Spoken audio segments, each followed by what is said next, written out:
안녕하세요. 64살의 여자입니다.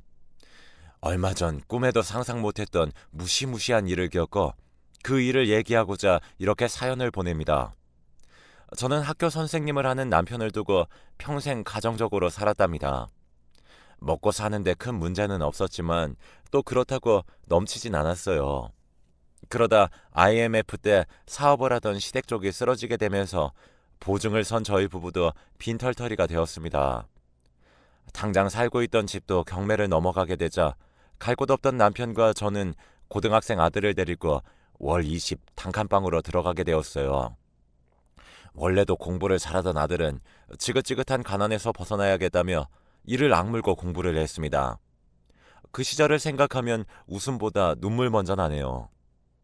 저희 부부와 함께 쓰는 방에서 아들은 한쪽 구석에 이불을 뒤집어 쓰고 스탠드를 켠 채 밤늦도록 공부를 했어요. 다니던 학교에도 사정을 말하고 쉬는 시간에 강의실을 청소하는 걸로 학원비를 대체했습니다. 그때는 저도 여기저기 일을 다니느라 미처 생각하지 못했는데 이제와 생각하면 당시 사춘기였던 아들은 그런 상황이 부끄러울 법도 한데 잘 이겨내 주었네요. 그래도 그런 노력이 허사가 되지 않도록 수능 결과가 좋아서 다행이었습니다. 아들은 자기가 원하던 대학인 의대에 당당히 합격했어요. 워낙 밑바닥부터 다시 시작하는지라 아들을 의대에 보내고도 형편은 나아질 기미가 보이지 않았습니다. 하지만 그래도 내일은 더 나아지겠지라는 희망으로 남편은 여전히 교직에서 열심히 학생들을 가르쳤고 저 또한 파트타임으로 식당에서 일하며 열심히 살았네요. 물론 아들 또한 군대 가 있는 시간을 제외하면 자기 공부하는 것도 빠듯할 텐데 과외 일을 하면서 살림에 도움을 주었습니다. 그런 지옥 같은 시간이 흘러 아들은 성형외과 전문의가 되었어요. 실력이 좋아서 서울 강남 한복판에서도 꽤 유명한 병원에 스카우트 되었고 그때부턴 살림살이가 눈에 띄게 좋아졌습니다. 이때도 저는 식당 일을 계속하고 있었는데 아들은 저에게 이제 그만 식당 일은 관두고 편하게 살라고 했었네요. 하지만 마음의 여유가 생기니 일이 예전처럼 힘들게 느껴지지 않고 또 오래 일해서 식당 사람들과도 가족처럼 지내는 분위기라 집에만 있는 것보다는 하루 몇 시간 나가서 일을 하는 게 더 좋았어요. 우리 아들이 부모가 해준 것도 없는데 이렇게 성공해서 지 엄마 편하게 쉬라고 해주니 말이라도 고맙구나. 하지만 엄마도 이제 몸 생각해서 일하는 시간 줄이고 무리하지 않을 테니까 너무 걱정하지 말어. 집에만 있는 것보다는 나가서 사람들도 가르치고 하는 게 이 나이가 되니까 더 좋구나. 하지만 아들은 저와 얼굴만 마주치면 그렇게 일을 그만두라고 성화를 부렸어요. 처음엔 제 엄마 고생하는 게 싫어서 그런다 싶었는데 가만 보니 다른 생각이 있는 것 같았습니다. 그래서 대놓고 물어보니 아들이 그제야 솔직히 말을 하는 것이 아니겠어요. 병원장님이 저 아주 좋게 보고 있어요. 지금 약간 딸이 하나 있는데 저를 사윗감으로 생각하고 계신데요. 저도 원장님 딸이 마음에 드는 건 아니지만 원장님 인품이 워낙 훌륭하셔서 서로 마음만 맞는다면 잘해보고 싶은 마음이 들어요. 근데 아버지 직업에 대해서는 솔직히 말했는데 순간 무슨 생각이 들었는지 어머니가 식당에서 일을 하신다는 말이 안 나오더라고요. 그래서 저도 모르게 전업주부라고 해뒀어요. 죄송해요. 어머니가 부끄러운 건 아니지만 혹여 제 앞길을 막을지도 모른다는 생각을 했던 것 같아요. 아들은 자신의 어리석음으로 절 부끄럽게 여기게 된 것 같아서 죄송하다고 몇 번이나 말했습니다. 저는 아들한테 괜찮다고 이해한다고 말했어요. 하지만 마음 깊은 곳에 조그만 생채기가 난 것도 사실입니다. 그 후 저는 혹여 제 일이 아들 앞길에 걸림돌이 될지도 모른다는 생각으로 일을 그만뒀어요. 처음 일을 그만두고서는 뭘 해야 할지 모르겠어서 멍하니 앉아있기도 했습니다. 그때 많은 생각을 했었는데 나중에 남편이 정년이 되면 지금 내가 느끼는 상실감보다 훨씬 큰 상실감을 맛보겠구나 하는 생각을 많이 했어요. 그래도 사람은 적응의 동물인지라 얼마 뒤엔 문화센터도 다니면서 새로운 생활을 시작할 수 있었습니다. 그리고 얼마 뒤에 아들은 병원장 딸이 한국으로 들어왔고 조심스럽게 만남을 이어가고 있다는 얘기를 들려주었어요. 남편은 일밖에 모르는 아들이 연애를 한다니 마냥 기뻐했지만 저는 이전에 식당 일로 인한 상처가 다 아물지 않았기 때문이었는지 조심스러운 마음이 더 컸습니다. 하지만 며느리를 보고 난 후엔 어디서 저렇게 예쁜 아이가 나타났나 싶은 마음에 닫혔던 마음이 활짝 열렸네요. 며느리는 외모도 예뻤지만 딸이 없던 저희 부부에게 아주 싹싹하게 대하는 모습이 그렇게 예쁠 수가 없었습니다. 양가 집안에서 서로의 아이들을 마음에 쏙 들어하고 또 두 아이가 애틋하게 지내기에 결혼을 더 미룰 이유가 없었어요. 그래서 양가 집안은 서둘러 상견례 날을 잡았습니다. 상견례를 하기 전부터 사돈댁에선 제 아들이 무척이나 마음에 들었는지 아들을 통해 저희 부부에게 금전적인 부분에 대해선 완전히 자신들이 준비할 수 있게 해달라고 했어요. 고마우면서도 불편한 마음이 컸지만 이 또한 나중에 아들을 통해 들으니 큰 병원을 하는 입장에서 여러 가지 외부 시선을 신경 쓰지 않을 수 없는 처지였기 때문이라더군요. 사돈댁 입장에서 괜히 몇 푼 아끼려고 저희 쪽에 맡겨두었다가 사람들이 손가락질할까봐 마음에 걸렸나 봅니다. 남편이나 저나 평생 평범한 월급쟁이로 살아 친히 그 마음을 알겠냐마는 병원도 어찌 보면 사업이라고 봐야 하니 외부 시선이 중요하구나 여기고 그냥 넘어갔습니다. 하지만 시작부터 너무 기운 결혼이다 보니 막상 상견례 날이 되어 사돈 내외를 만나러 가려는데 저희 부부의 모습이 그렇게 초라해 보일 수 없었네요. 남편의 다 낡아해진 양복을 보는데 미처 옷 한 벌 사두지 않은 제 무심함에 너무 화가 났습니다.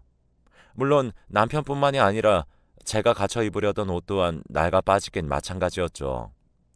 약속 시간이 다가오니 어디 가서 사 입을 수도 없고 초라하지만 있는 대로 입고 가자고 결론이 났었네요. 그런데 무심하기로는 저를 꼭 빼다 박은 아들놈이 저희 집에 오면서 부부의 옷을 사가지고 온 것이 아니겠습니까? 아들이 사온 옷은 한눈에 봐도 비싸 보이더군요. 제 생전 처음으로 그렇게 고운 옷을 입었습니다.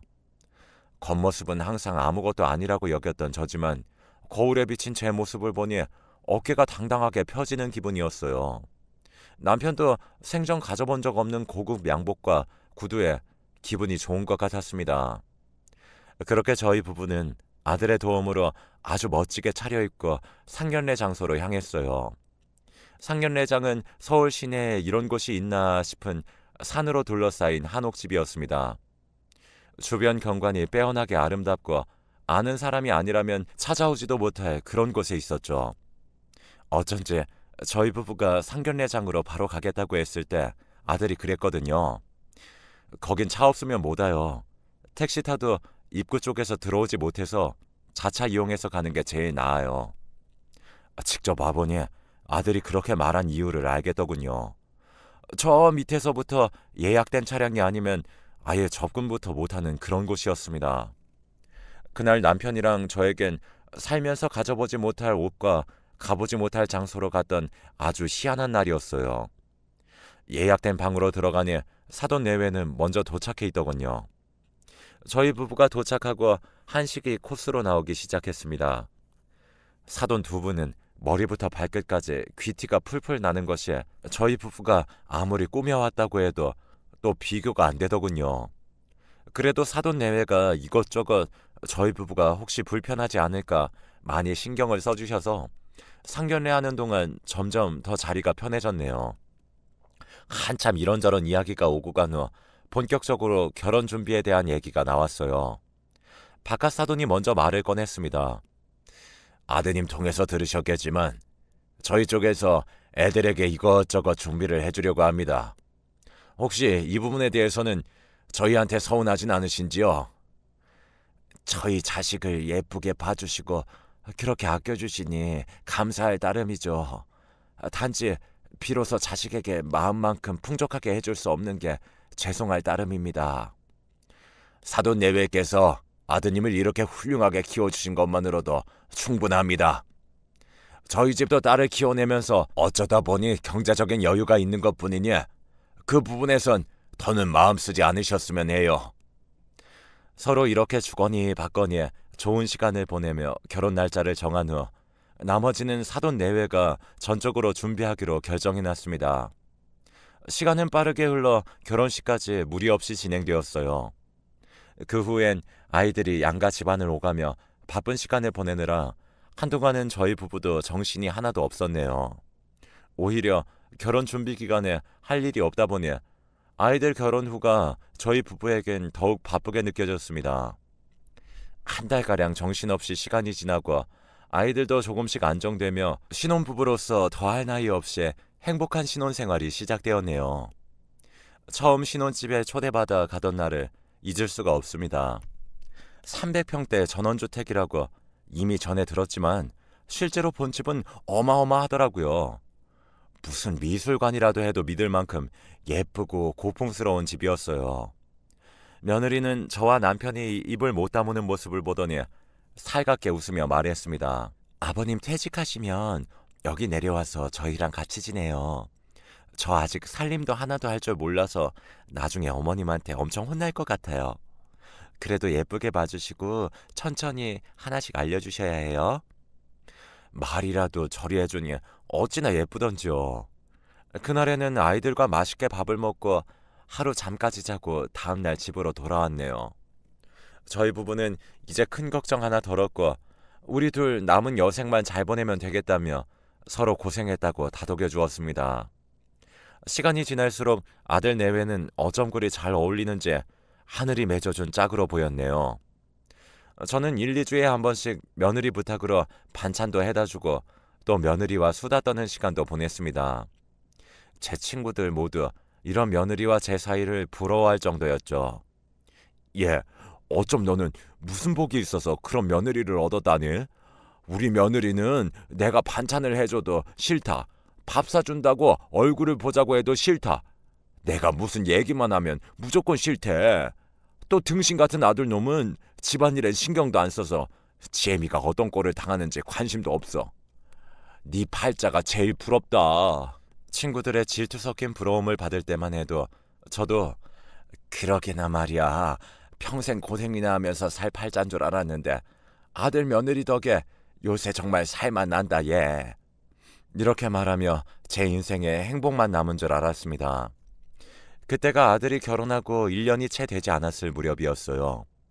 어느 날 며느리가 저에게 전화를 걸어서 기쁜 소식이 있다고 남편 퇴근 시간에 맞춰 집으로 오겠다고 하였습니다.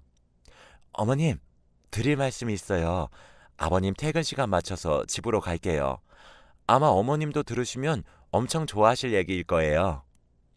며느리가 뭐라고 딱 말을 해준 건 아니지만 그동안 가족 모두가 두 아이의 이세 소식을 기다리고 있었기 때문에 대충 기쁜 소식이 무엇인지 짐작을 할 수 있었어요. 저는 혹여나 너무 들떠있다가 바라는 소식이 아니면 실망하게 될까봐 최대한 마음을 가라앉히고 있었습니다. 퇴근하고 돌아온 남편에게도 애들이 올 거라는 얘기만 하고 기쁜 소식이라든지 뭐 그런 얘기는 아예 입도 뻥끗 안 했어요. 그래도 사람인지라 불쑥불쑥 생겨나는 희망을 어쩌진 못했네요. 남편도 평소와 다른 제 모습에 무슨 좋은 일 있냐고 묻기까지 했으니까요.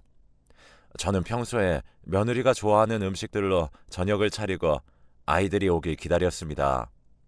아들 내외는 남편이 오고 1시간 정도 지나서 들어왔어요. 며느라이가 들어오자마자 제가 먼저 무슨 일이냐고 물어보고 싶었지만 아무래도 부담이 될 것 같아서 아이들이 얘기해 주길 기다렸습니다. 아들과 며느리는 이런 제 마음을 알았는지 음식이 차려진 주방으로 가기도 전에 할 이야기가 있다고 하더군요. 그리고는 아들이 먼저 조심스럽게 말을 꺼냈습니다. 두 분 이제 할머니 할아버지 되시는 거예요. 남편과 저는 너무 기뻐서 어린아이처럼 소리를 지르고 말하네요. 아들도 기쁨을 감추지 못하는 얼굴이었습니다. 하지만 며느리는 아까 전화 통화할 때 밝은 목소리와는 달리 표정이 그리 좋지 않았어요. 아무래도 호르몬 영향으로 감정 기복이 심해진 것 아닌가 싶었죠. 그때부터 저는 며느리를 더 살뜰히 보살피기 시작했습니다. 물론 혹시나 저의 이런 행동들이 부담이 되지 않을까 조심하면서요. 아무튼 그날은 무슨 얘기를 하더라도 결국 태어날 아기 얘기로 이어질 만큼 가족 모두 들떠 있었습니다. 저녁을 먹고 아들과 며느리는 저희 집에서 자고 가겠다고 하더군요. 평소에는 차로 30분 거리라서 늦게라도 집에 가곤 했는데 그날은 자고 간다기에 아들에게 웬일이냐고까지 물었네요. 아들이 웬일이야? 여기서 자면 잠 설친다고 맨날 집에 간다더니 말이야. 요새 10시만 되면 정신없이 잠에 들더라고. 그래도 운전해서 가야 하는데 괜히 신경 쓰여서 그냥 편하게 자고 가는 게 나을 것 같아서. 어디 몸이 안 좋은 건 아니고 네가 의사니 나보다 잘 알겠지만 사람 몸에 갑자기 변화가 온다는 건 몸에서 무슨 일이 있다고 봐야 하는 거야. 병 키우지 말고 미리미리 원인을 찾아야 한다. 엄마 말 무슨 말인지 알지? 저는 아들이 갑자기 잠이 많아졌다는 말에 괜히 걱정이 되었어요. 그날 이후로 저는 아들과 며느리 두 아이가 물가에 내놓은 아이들 마냥 걱정이 되었습니다. 제가 이런 마음을 비치니 며느리가 먼저 그럼 신혼집에서 잠깐이라도 생활하며 돌봐주는 건 어떻겠냐고 묻더군요. 그래서 남편과 상의 끝에 일주일에 2, 3일이라도 아들네에 머물며 이것저것 아이들을 돌보기로 하였습니다. 바로 다음 날이 되어 저는 이틀째 옷가지를 챙겨 아들네로 갔어요.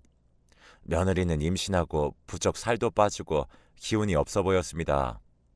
제가 간 날도 피곤한지 자리에서 일어나지 못하고 낮 동안 내내 잠을 잤어요. 저는 집안일은 일하는 아주머니께 맡기고 며느리 몸을 생각해서 전복으로 탕도 끓이고 아들 내외가 특히나 좋아하는 나물 반찬도 한가득 했답니다. 그리고 나니 저도 오랜만에 바쁘게 움직여서인지 졸음이 몰려오더라고요. 한숨 자고 일어나니 벌써 저녁이더군요. 며느리는 아직도 자는지 2층 방이 조용했습니다. 저는 아들의 퇴근 시간에 맞춰 음식을 차리고 며느리를 깨웠어요. 그런데 며느리는 제 소리에 무척이나 놀랐는지 신경질을 부리며 잠에서 깨어났습니다. 아이씨, 뭐예요? 평소와 너무 다른 며느리의 모습에 저 또한 놀랐지만 금방 미안하다고 사과하는 걸 보며 잠결에 놀라서 그랬구나 생각하고 넘어갔어요. 또 원래 성격이랑은 다르게 잠재된 예민한 사람이 있기 마련이니 별일 아니라 여겼습니다. 하지만 제가 그 집에서 지내는 일이 예전보다 많아지다 보니 잠잘 때가 아니라도 그런 예민한 모습을 간혹 보게 되었어요. 하지만 그때마다 며느리가 빠르게 사과를 했고 웃으며 분위기를 바꾸려 했기에 뭐라 하지 않았습니다. 그러다 한날은 며느리가 도가 넘는 욕을 뱉은 적이 있어서 따끔하게 한마디 하였습니다. 아가, 아무리 네가 임신으로 감정 조절이 힘들다고 해도 그렇게 욕을 하는 건 아니지 않겠니? 예?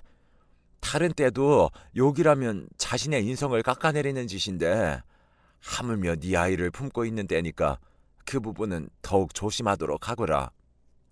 제 말에 며느리가 두 눈이 빨개진 채 울기에 저는 그 후엔 충분히 달래주었어요. 하지만 그 후엔 혹여 제가 집에 드나드는 것이 싫어서 며느리가 저러는 건가 싶었습니다. 그래서 가능하면 제가 가지 않고 퇴근하는 아들에게 집으로 들러 반찬을 가져가라고 하며 거리를 두기 위해 노력했어요. 그런데 또 며느리는 자기 나름으로 제가 가는 횟수가 줄어드니 마음이 쓰였나 봐요. 하루는 전화를 해서 저에게 보고 싶다 어쩌다 얘기를 하며 시간 될 때 오라고 하는 것이 아니겠어요. 그래서 그날 음식을 준비해서 아들네외 집으로 갔습니다. 원래 생각으로는 일찍 가서 며느리 얼굴 잠깐 보고 반찬만 주고 오는 거였어요. 그런데 반찬하는 시간이 생각보다 길어지며 좀 느지막이 도착하게 되었습니다. 괜히 며느리 눈치가 보여서 반찬만 주고 돌아가려고 했지만 자고 다음날 가라는 아들과 며느리의 말에 그렇게 하기로 했어요.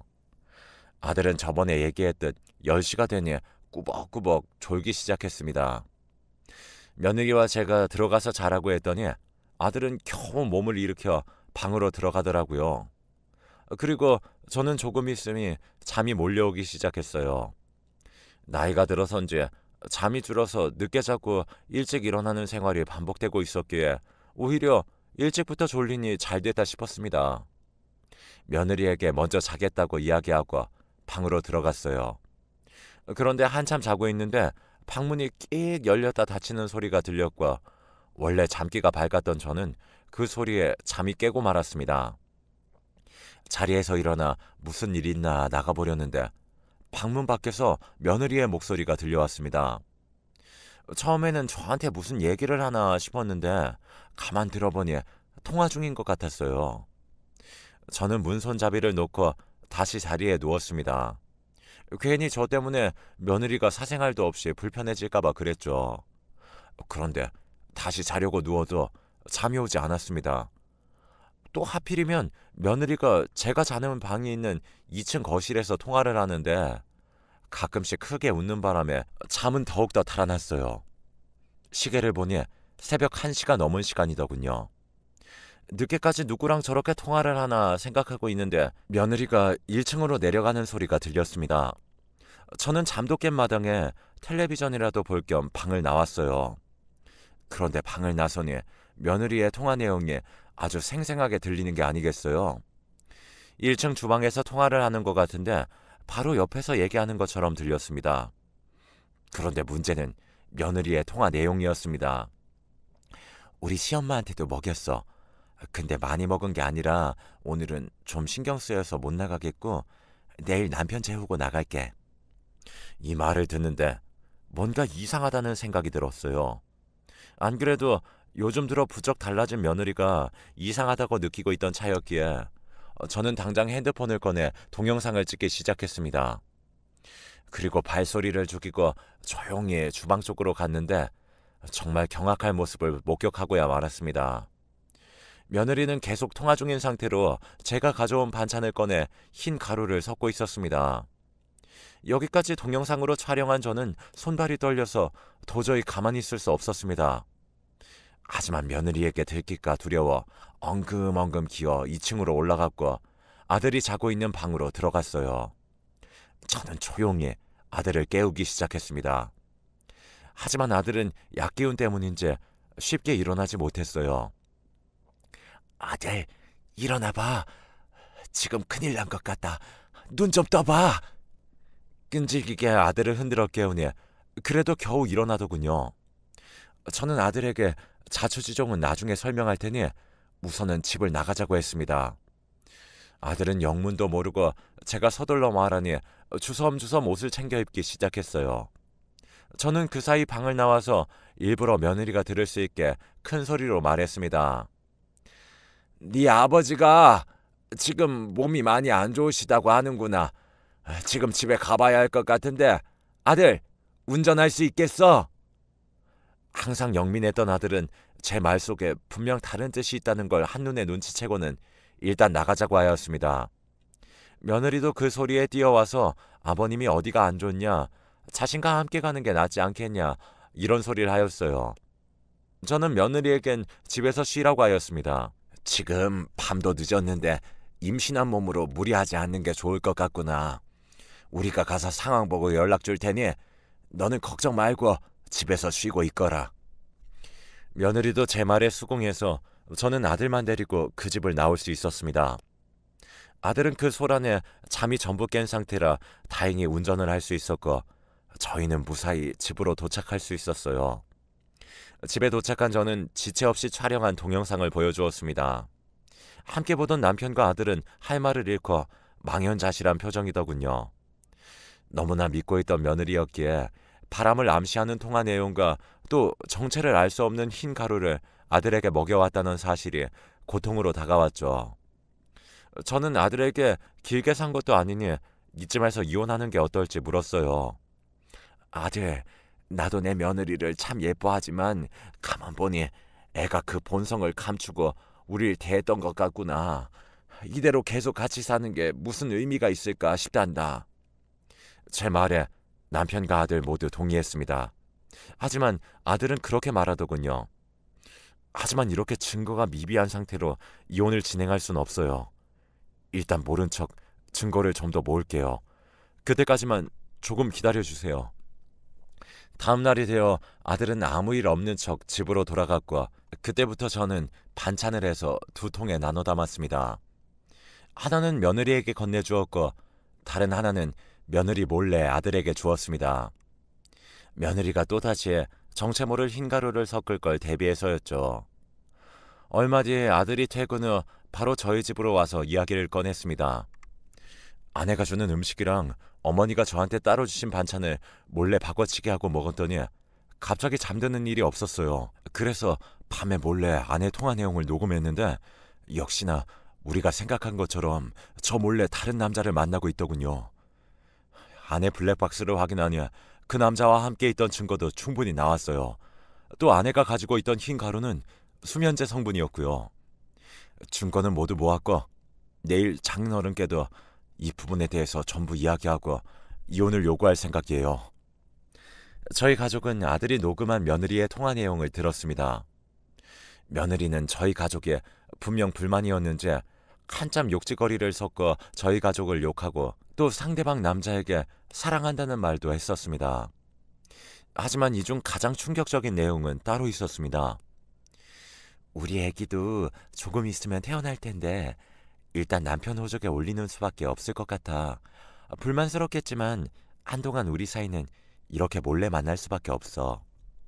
아빠가 재산 물려주신다는 명목으로 내건 조건이라 내가 무슨 짓을 하든 모른 척하고 있지만 다른 사람들 시선 때문에 지금 남편이랑 계속 혼인을 유지하는 거잖아.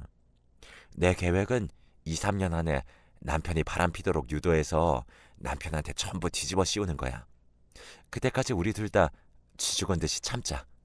당신도 내가 빈털터리로 집에 쫓겨나는 거 바라진 않을 거 아니야. 여기까지 이야기를 듣는데 소중한 생명을 가지고 거짓말을 해다는 것이 소름 끼치고 견딜 수 없었습니다.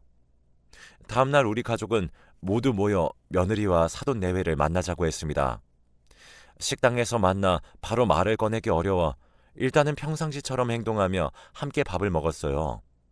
그러다 아들이 먼저 며느리의 바람에 대해 말을 했습니다.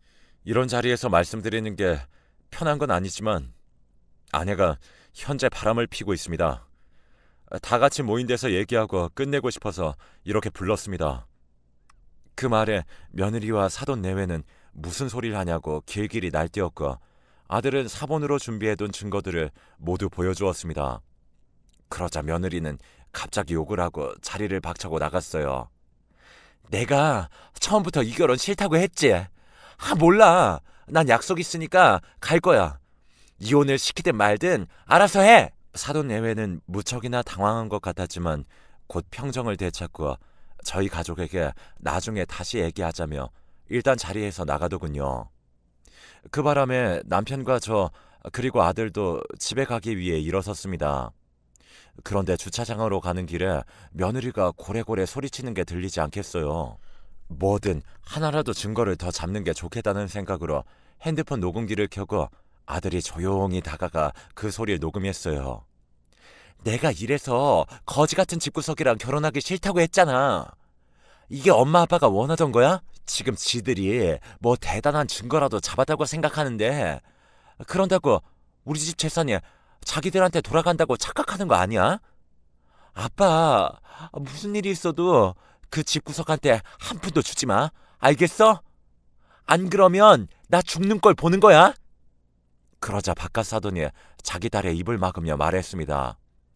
너는 그만 조용히 해. 언제까지 너 하고 싶은 대로 망나니처럼 살 거냐? 그동안 내가 수습한 일이 얼마나 되는지 몰라서 그러냐? 이번에 네가 이런 이유로 이혼이라도 하게 되면 집안 이미지가 추락하는 건 일도 아니다. 일단 내가 어떻게든 달래볼 테니까 넌 전에 하던 것처럼 조신한 척하거라. 이대로 이혼하면 네가 그렇게 탐내는 재산도 온전히 지킬 수 있는 상황이 아니야. 너희 할아버지도 이게 마지막이라고 하셨단 말이다. 저 상황을 보아하니 망나니 딸 때문에 몇 번이나 집안이 휘청거려서 제 아들을 희생양 삼아 결혼을 시킨 것 같았습니다. 아무 힘이 없다 생각해서 자기들 마음대로 장기판의 말처럼 두려고 했던 거겠죠. 아들은 그 자리에서 바로 박차고 나가 이혼 소송을 하겠다고 말했습니다. 그쪽 돈이 엄청 대단하다 생각하나 본데 난 그쪽 재산 관심 없어. 내 능력으로 충분히 만족하며 살 수 있으니까요. 지금 말씀하신 것도 전부 녹음했습니다. 앞으로 저 볼 일 없을 거예요. 변호사 통해서 할 말이 있으면 하시고 저나 부모님한테 쓸데없는 일로 연락하지 마세요. 그 후 증거를 가지고 이혼 소송을 진행했네요. 그 와중에도 아들의 장인이란 사람은 돈으로 아들 마음을 돌리려 애를 썼지만 그 부분에 대해서 일제히 받아주지 않았습니다. 결국 저희는 이혼에 대한 책임을 전부 그 집안에 지게 하며 깨끗이 정리하게 되었어요. 아들에게 들은 얘기로는 자기들이 마지막에 했던 말처럼 망나니 딸의 이혼으로 인해서 자기들이 몸담고 있던 상류사회에서 내쫓기는 건 물론이고 그 재산도 집안의 다른 사람들에게 전부 돌아갔다고 합니다. 그 후 아들은 병원을 옮겨 오로지 실력으로 인정받는 의사가 되었고요. 현재 저희 가족은 악몽 같은 그 무시무시한 집안에서 벗어나 행복한 삶으로 돌아왔답니다. 저희에게 몹쓸 짓을 한 그 집 사람들은 자기들이 그토록 지키려고 애쓰던 돈과 명성을 전부 잃고 영원히 고통 속에서 살겠죠.